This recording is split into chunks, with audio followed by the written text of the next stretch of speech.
So again, today I'm going to talk a little bit, just a handful of different frequently asked questions that we get at the EMO.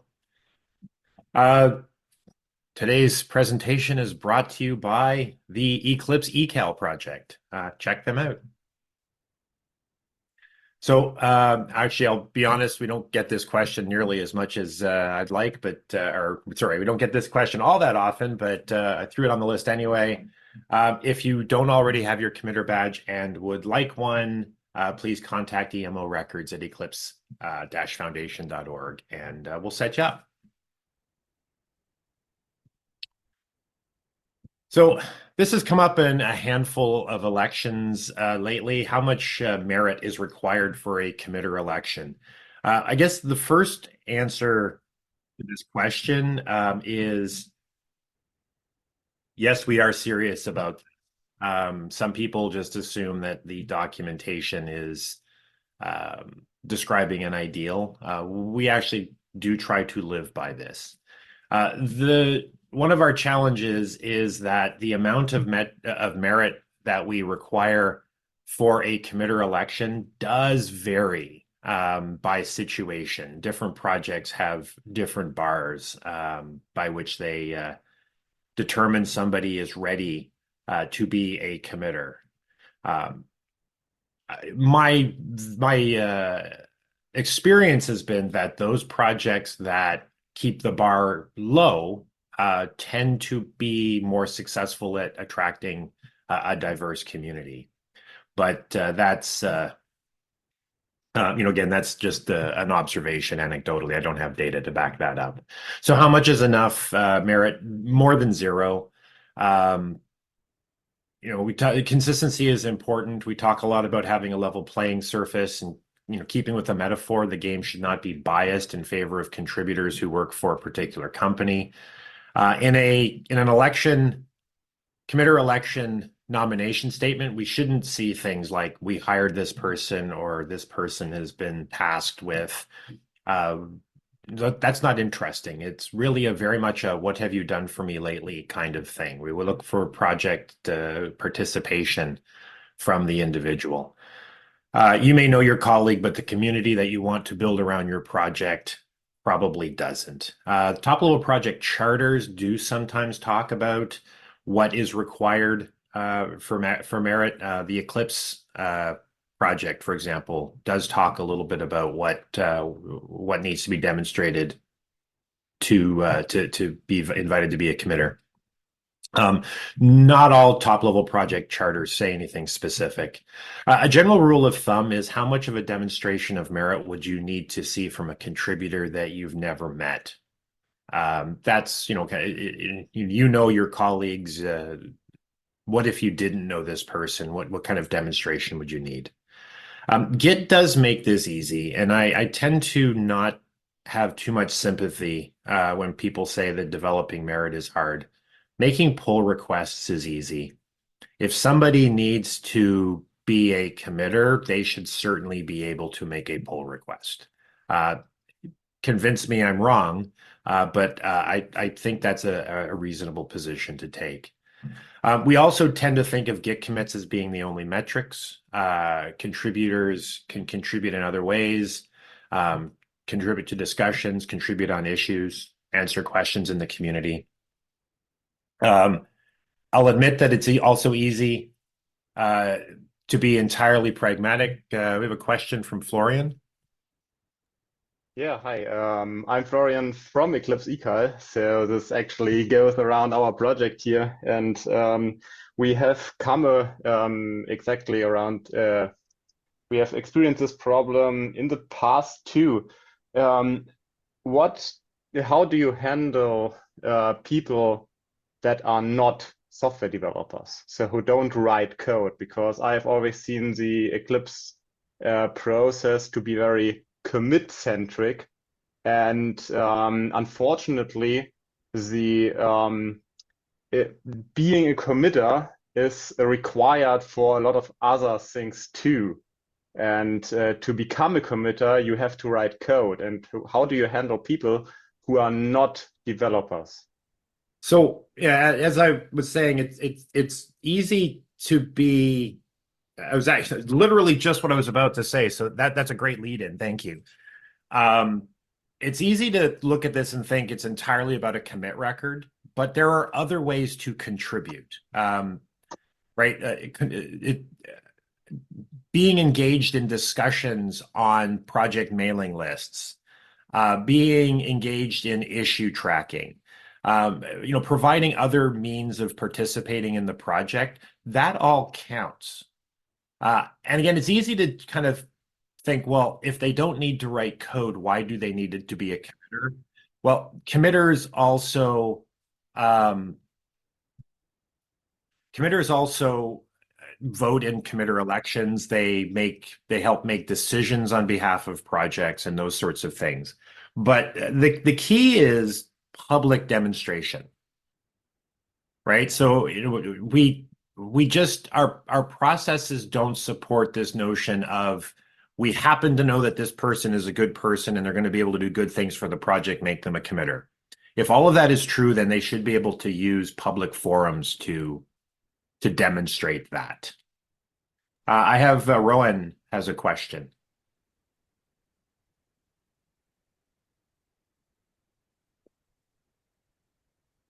I can't hear you. Florian, while Rowan is sorting that out, Florian, you still have a question, or is your hand just still raised? No, I would have liked to continue on that. Because, for example, in the past, we wanted to utilize the Eclipse Jenkins, and so we had an external employee who was a Jenkins expert, and we wanted him to manage this Jenkins instance. And so it's kind of hard. It was kind of hard to get him up running, up to being able to operate the Jenkins because he had to be a committer, and so he had to work kind of like a couple of weeks or months. I don't even remember how long it took. Then he wrote some GitHub Action scripts, but actually what we wanted him to do was work on the Jenkins instance. And so this was kind of hindering us to get that running. Uh, I understand the problem. Um, there was nothing that this person could do. There was no build related discussions they could participate in. Um, like Yeah, literally nothing that they could have done that was related to the work that you needed them to do. There's literally nothing they could do in a public forum to demonstrate that they understood what they were doing. sorry, I'm not sure if I understand that question Right. So correctly. again, it's not about committing. It does to become a committer, you don't necessarily need to write code. But what we need is a demonstration. We need to be able to say to have something to point at that says this person is an expert and we believe that they will be able to serve the project well as a committer. Right. So again, it doesn't have to be commits, but it could be again discussions that are related to the work that this person is doing.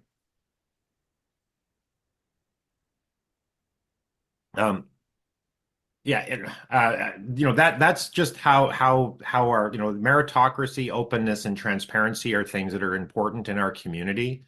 And I understand that sometimes these can be a hindrance.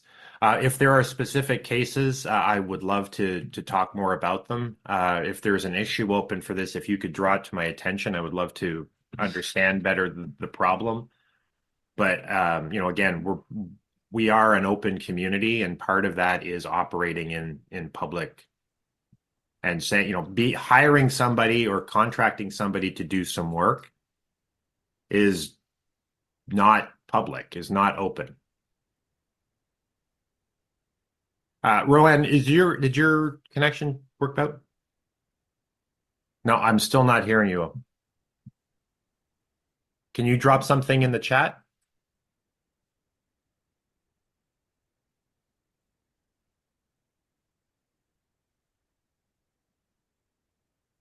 And of course, I can't find the chat.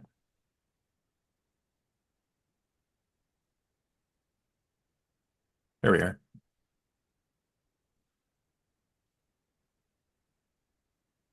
Still not hearing. I'm gonna, in an effort to move forward, I'm gonna, or to respect the time, I'm gonna move forward. If you can drop your question in the chat, I'll address it as soon as I can.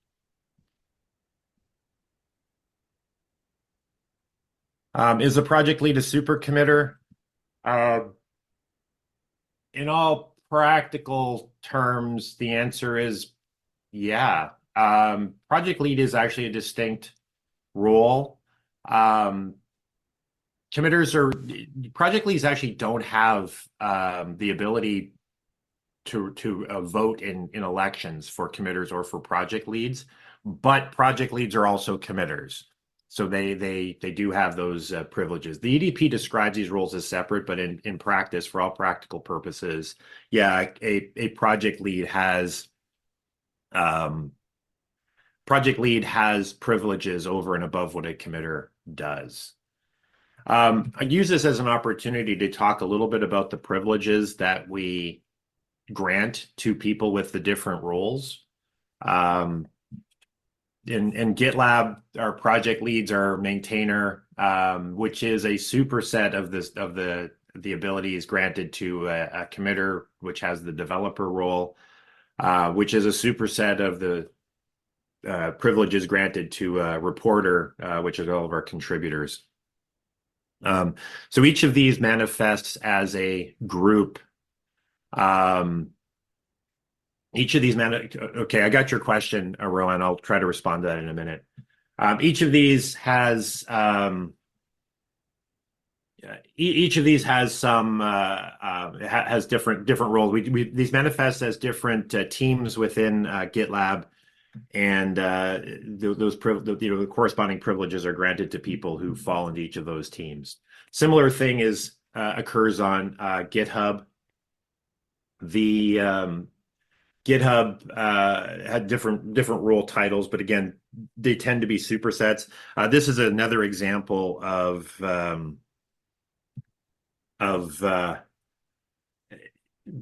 thinking about committer status and project lead status as what can you do in GitHub, right? What are the practice? What kind of code can you write? So this is just a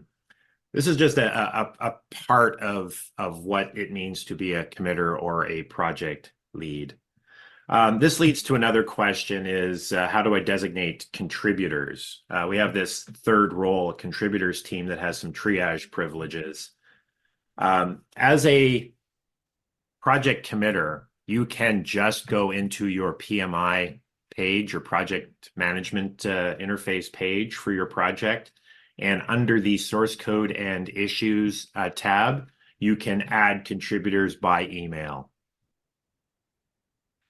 Does project lead imply access to the repository settings on GitHub? You'll have to look at the specifics. The handbook has a pointer to the definitions of what each of these roles provides in GitHub. There's also in the handbook some discussion about OtterDog, which is a way to do some self-serve access. So you do have, as I recall, you do have some access to some repository settings, but I can't say which ones specifically. Again, this should all be in the documentation. Rohan's question, I am a security background and a perfect example for Florian's question for granting committers who are not developers.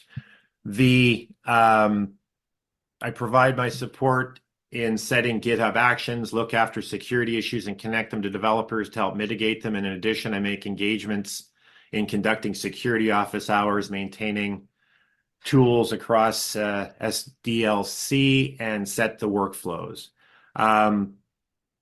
Yeah, those are all great services, and there are some discussions about how we can extend the Eclipse Foundation development process specifically to deal with security teams.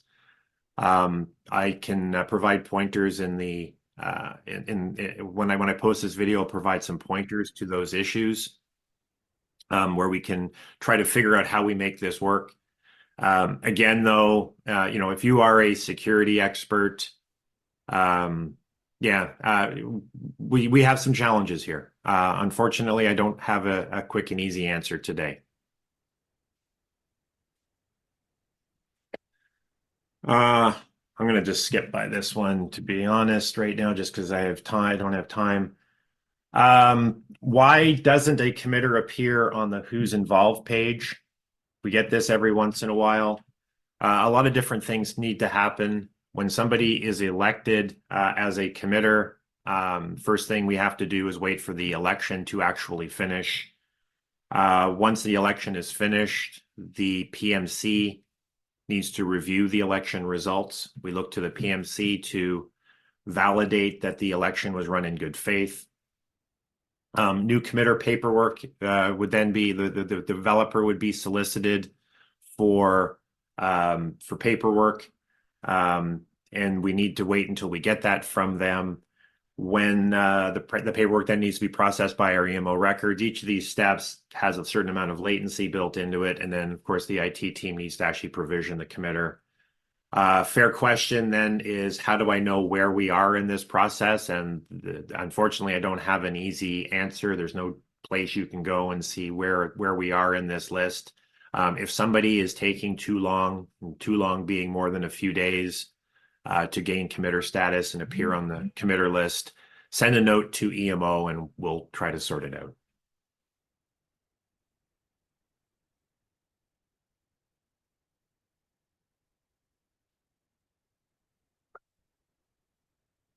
I'm a committer. Why don't I have privileges in GitHub? Um, for all committers on projects that work in GitHub, we need to actually have your GitHub ID. We used to actually be able to do this based on email addresses alone, but that API, my understanding, is either unavailable or cumbersome. I believe actually there was a security privacy issue with it.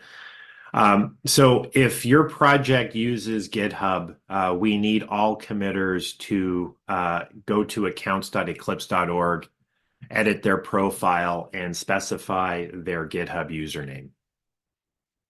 Once we have that, the committers will appear in the corresponding groups on GitHub.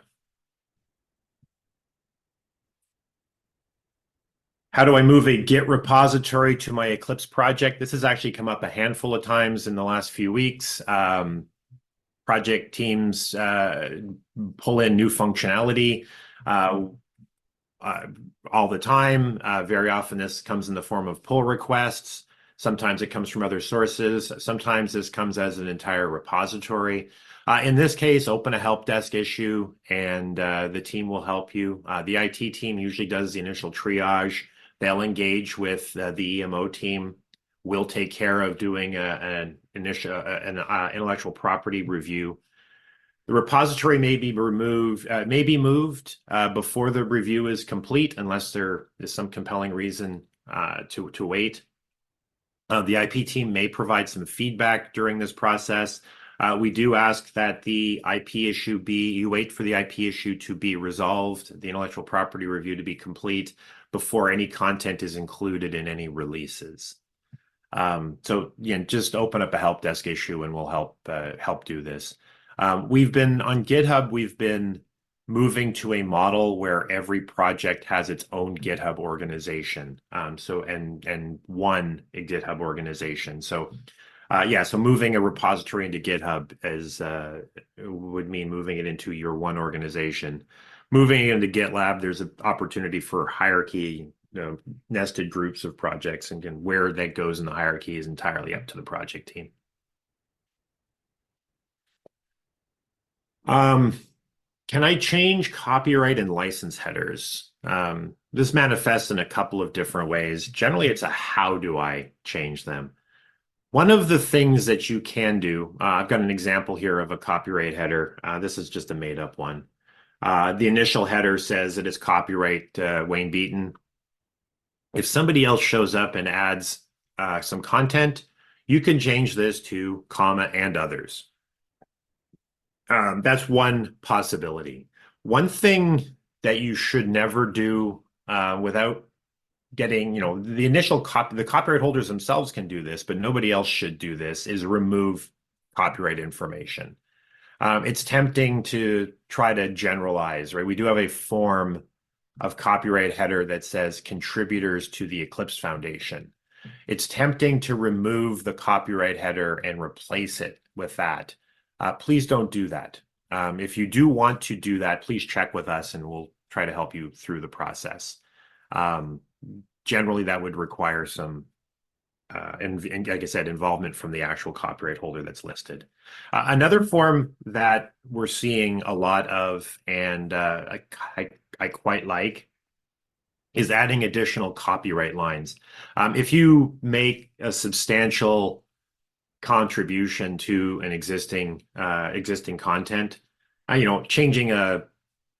fixing a spelling mistake and stuff, anything that kind of falls into the category of not particularly meaningful, maybe don't do this. But if you're adding significant content to an existing file, adding a second copyright line is a completely reasonable thing. And this is something that's supported by the various tools that scan for this information. Again, if you have questions about this, this is why we're here. Send a note to EMO and we'll help as best we can.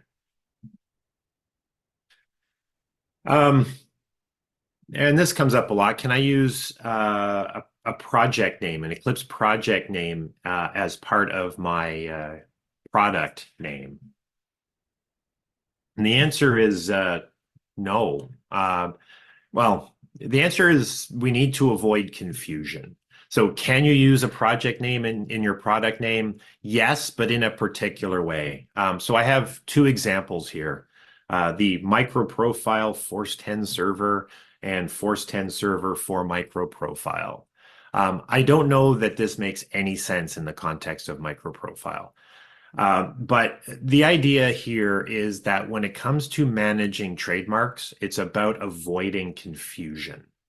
So the first one, MicroProfile Force 10 server, the name MicroProfile, it's suggestive that the producer of this product owns that name. And again, that's potentially confusing.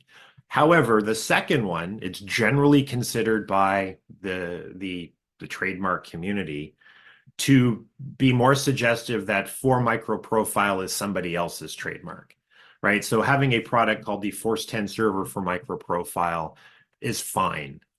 You could also, likewise, Oracle's guidelines say you could say something like, the Force 10 server for Java, but you can't say the Java Force 10 server. Again, the way that we apply trademark rules is basically the same way as everybody else. The fact is that if we don't do this, then we potentially lose grip on our registered trademarks.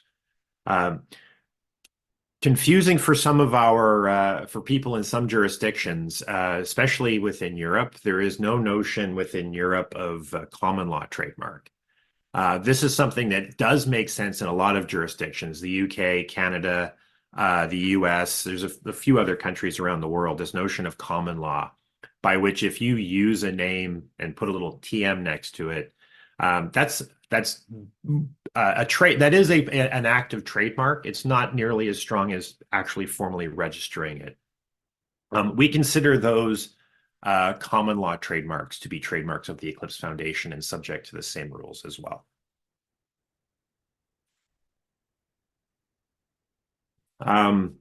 Is Wayne a lawyer? No, Wayne is not a lawyer.